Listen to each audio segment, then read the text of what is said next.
Umaasa si Pangulong Ferdinand Marcos Jr. na magiging maayos at may babalik sa normal ang takbo ng Senado matapos mahalal si Senator Sherwin Gatchalian bilang bagong Senate President. Kasabay nito, inanunsyo rin ng Pangulo na nakatakda ng palayain at pauwiin sa Pilipinas ang 24 na Pilipinong 9 na buwang nakakulong sa Russia. Yan at iba pang detalye sa balita, hatid ni Criselyn Catarong.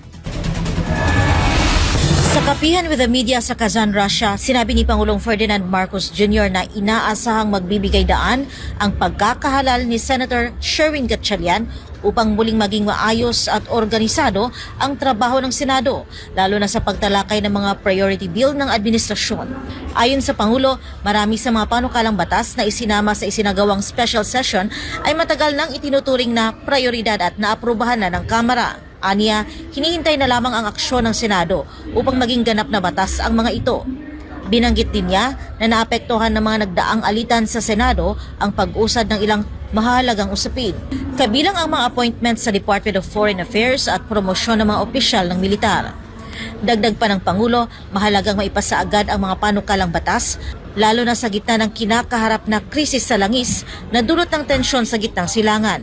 Nung hindi pumapasok yung mga senador, di sila nagsesesyon. Yun na nga, you all know, I don't need to go through that. Alam ng lahat ng tao kung ano yung nangyari. Sana naman sa paglagay ni Senator Sherwin bilang SP, ay mabalik naman tayo sa normal na patakbo ng Senado.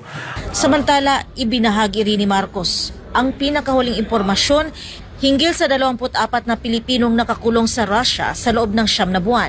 Ayon sa Pangulo, personal niyang inilapit ang kanilang kaso kay Russian President Vladimir Putin sa kanilang bilateral meeting matapos siyang mabahala sa kakulangan ng impormasyon tungkol sa kalagayan ng mga Pilipino.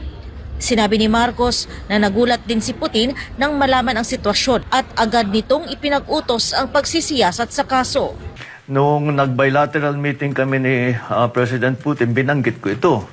At nagulat din siya. Sabi niya, hindi ko alam yan. Pag-aaralan namin, tignan namin ang nangyayari. Kalaunan, ipinaalam umano ni Putin na natukoy na ng mga otoridad ang kalagayan ng mga Pilipino at napag-alamang wala silang kinakarap na kaso o formal na sakdal. Dahil dito, tiniyak umano ng leader ng Russia na hahanapan ng solusyon ang kanilang sitwasyon. Ayon kay Pangulo Marcos, nakatakda ng palayain ang 24 na Pilipino at i-deport pabalik sa Pilipinas. So those 24 will be going home, back to the Philippines and back to their families. Para sa Diyos at sa Pilipinas kong mahal, ito si Criselyn Catarong, SMNI News.